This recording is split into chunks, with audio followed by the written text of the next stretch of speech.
Alright, this is the eighth solution of why Jesus is God. So if Jesus Christ lived, Jesus Christ crucified, Jesus Christ was claiming to be God, the tomb was empty, it was not a stolen body, it was a risen body, the first eyewitnesses being women and the disciples going to just preach the word. The seventh are the persecution of the church in Rome to be legalized, and why all that is important. Now to the eighth one, the message of how it was spread under Rome being persecuted. Are you ready for this? This message was the complete opposite of what anybody wanted at that time in the Jewish figure. So Paul, the disciples, all went out and they spread this message to the Jews and to the Gentiles. But it's the Jewish Messiah, right?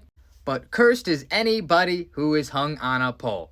Paul says this as well. Jesus Christ was cursed. He became the curse for us and was crucified for us. But in their own law, in the Torah, curses anybody who's hung on a pole. No Jew is going to believe in somebody that was persecuted like that. No Greek is going to believe in that because it's a joke. Really? The most humiliating way you can die and you're going to believe in that person that rose from the dead? They made fun of that. And what did Paul say? Believe in this crucified man and that he rose from the dead and then suffer for him like he suffered for you, because you're going to be persecuted and you're going to be martyred for this belief.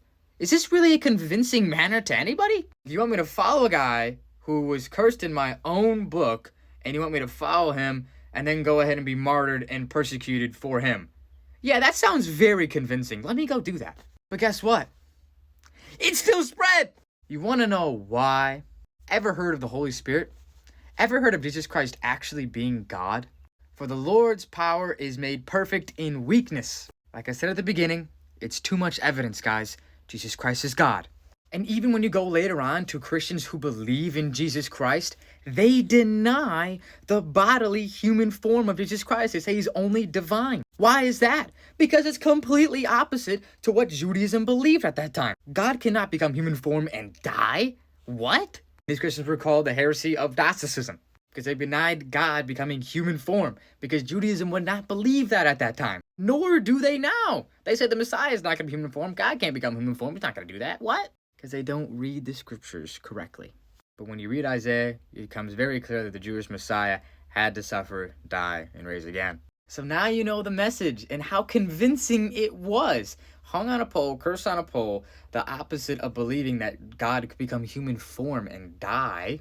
And then thirdly, be persecuted by everybody, thrown out. No one's going to like you. You're going to lose all your Jewish friends, all your Jewish family, all your Greek friends, everybody. And you're going to be persecuted by Rome, and you might die and be martyred for it. This is not convincing to people at that time, at all.